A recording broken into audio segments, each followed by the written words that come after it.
नमस्कार मित्रों। आज हम आपके लिए एक पौराणिक कहानी लेकर आए हैं।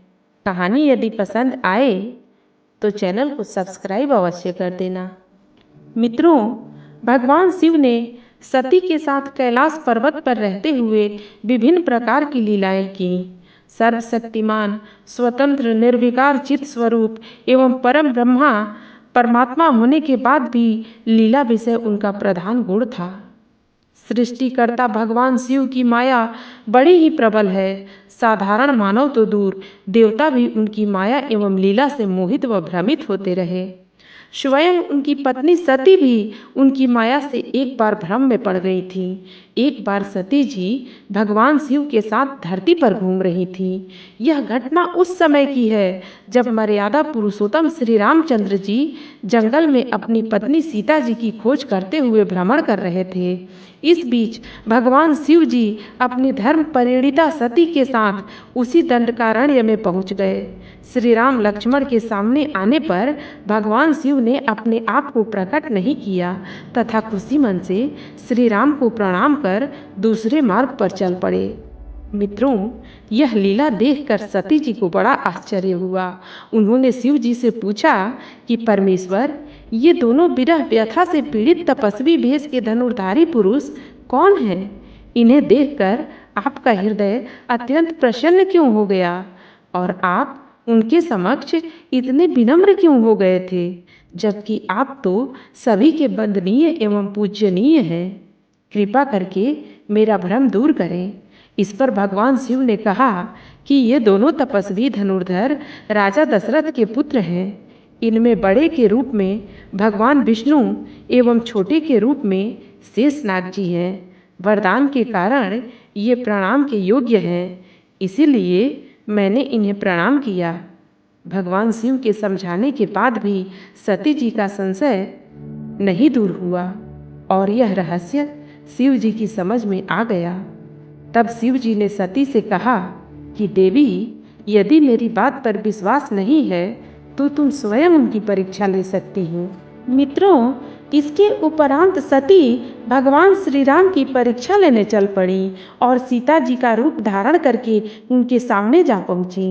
भगवान श्री राम उन्हें देखते ही सब कुछ समझ गए और प्रणाम करके बोले, देवी, भगवान शिव को छोड़कर यहाँ अकेले कैसे? आपने किस कारण से यह रूप धारण किया है? यह सुनकर सती बहुत शर्मिंदा हुई। फिर उन्होंने भगवान शिव के इस वन में विचरण करने वाली बात बताते हुए कहा कि उन्होंने आपको चतुर्भुज विष्णु के रूप में तो नहीं देखा, फिर भी वे आपको देखकर बहुत अधिक प्रसन्न हुए। ऐसा देखकर मैंने सब कुछ जानने का प्रयास किया। भगवान शिव ने जो बताया उससे मैं संशय में पड़ गई, इसलिए मैं आपकी परीक्षा लेने आई थी। अब मेरा संशय दूर हो गया, परंतु यह अब भी नहीं समझ पाई कि आप भगवान शिव के वंदनीय कैसे हो गए।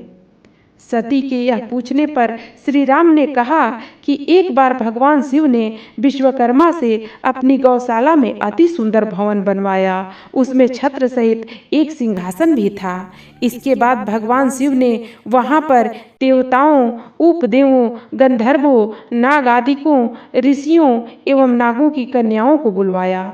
इस अवसर पर वहां विभिन्न प्रकार की औषधियां, द्रव्य व अनेक तीर्थों के जल एकत्र किए गए। इसके बाद महोत्सव हुआ। भगवान शंकर ने भगवान विष्णु को बुलाया। उनके आने पर उन्हें शंकर जी ने सभी आभूषण पहनाए व मुकुट बांधकर सिंहासन पर बैठाया। इस प्रकार अपने गोलोक धाम में शिव जी श्री विष्णु का गोपेश पद पर अभिषेक करके उन्हें अपना सारा ऐश्वर्य प्रदान किया। यह ऐश्वर्य किसी अन्य के पास नहीं था। इसके बाद शिव जी ने विष्णु जी का स्तवन करके ब्रह्मा जी से कहा कि आज से विष्णु जी स्वयं मेरे वंदनीय हो गए। आप सभी देवता इन्हें प्रणाम करो। इसके बाद भगवान शिव जी सहित सभी देवताओं ने उन्हें प्रणाम किया।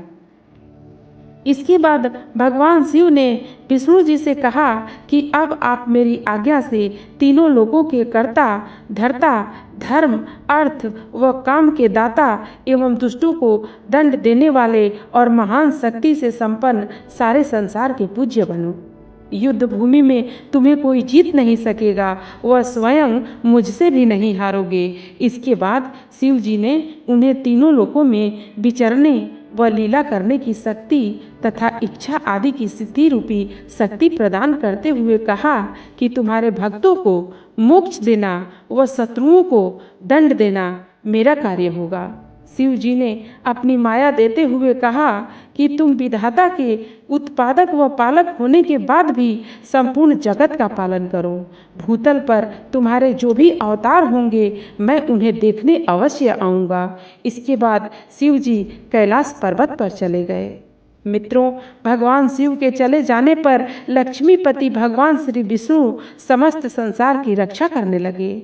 संसार का पालन करने के लिए वे शिव जी की आज्ञा से अवतार लेते हैं। इस समय भगवान शिव की आज्ञा से ही मैं अवतरित हुआ हूँ। मैं राम, भरत, लक्ष्मण व शत्रुघ्न के रूप में मैं हूँ और सीता जी की खोज में जंगल में घूम रहा हूँ। अब आपके दर्शन मात्र से मेरा कार्य शीघ्र होगा और भगवान श्री राम सती जी का संशय दूर करने के बाद प्रणाम करके चल पड़े। इस प्रकार सती जी को मालूम हो गया कि श्री राम जी शिव के बंदनीय क्यों हैं। मित्रों, हर कहानी में कोई न कोई संदेश छुपा होता है। कहानी लोगों का मनोरंजन करने के साथ साथ जिंदगी की जरूरी सीख भी देती है। धन्यवाद।